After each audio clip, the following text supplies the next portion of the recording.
myth number 6, regular classwork should be completed before we give our gifted kids, before we provision for them through the curriculum. So again, this is another misconception based on the fact that, first of all, our pre-service teachers don't get a lot of training in gifted education. It's an optional pathway.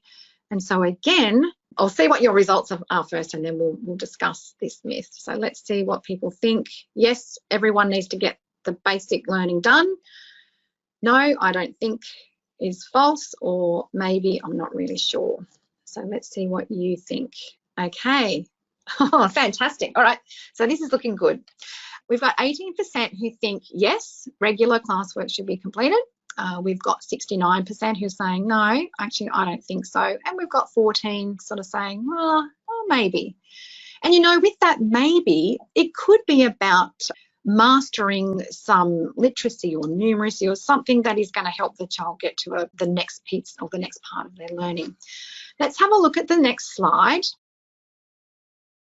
So this statement really is the antithesis of differentiation, and this is where we lose learners. If we don't meet them where they are, we are going to lose them, and they are going to become disengaged, and they will eventually underperform and not meet their potential. When I talk about differentiation, I talk about, and I'm referring to things like pre-assessment before the unit starts. What does my class already know about this content? And so it's about creating a pre-assessment aligned to the aspect of the achievement standard that the children are going to be assessed against, to identify what do you already know. One of the practices that I use in my class is I will pre-assess, and I break my kids up into 3 groups. A group that has really they can't share anything about what they know about the content, a group who has some idea, and then the kids that have nailed it. Because the kids that have nailed it, I'm not going to make them go through the content when they already have the knowledge. So we need to know characteristics of giftedness. We need to know what these kids, how they take information in and what they do with it when they have it. They can hear something once, and then you don't have to go back there and continue repeating that. They have that speed of learning. So that's why I've got there, consider the depth of knowledge that they already have, the complexity of what they know, and the speed in which they learn new concepts. What pedagogical approaches are being used in your classroom? Is pre-assessment a common and shared practice? And how is standardised assessment data like NAPLAN, like ICAS, even a psychometric assessment that may have already been, how is that being used to identify where a learner is?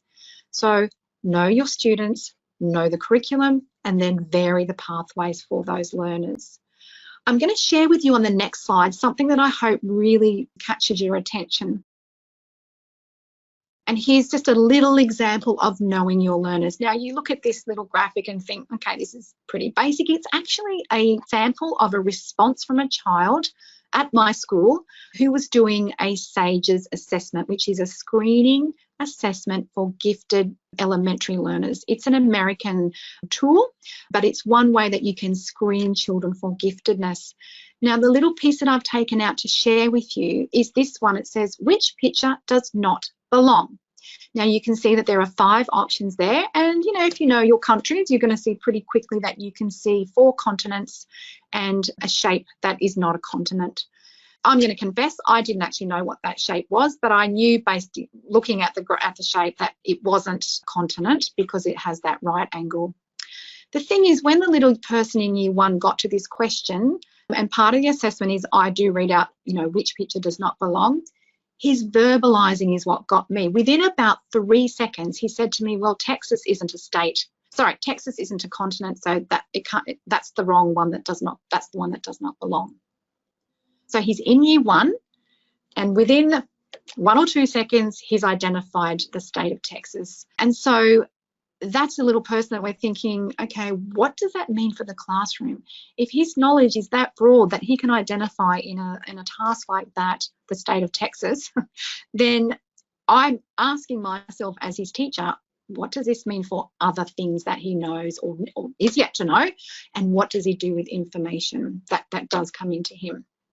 So I wanted to just provide a little real life example to show if we don't know this about this little person, he's going to become bored very quickly with repeated opportunities, with content knowledge that he already knows about.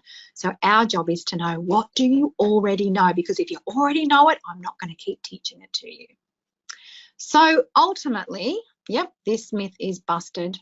Obviously, you know, if there are things that do need mastery, yep, that's important, but any classroom should not be a one-size-fits-all. Differentiation, targeted support, intensive support, whether you're above or below ability, and then identifying, do you need something else? And that is a quality practice, and they are the pedagogical approaches and teaching decisions that we need to make for these learners.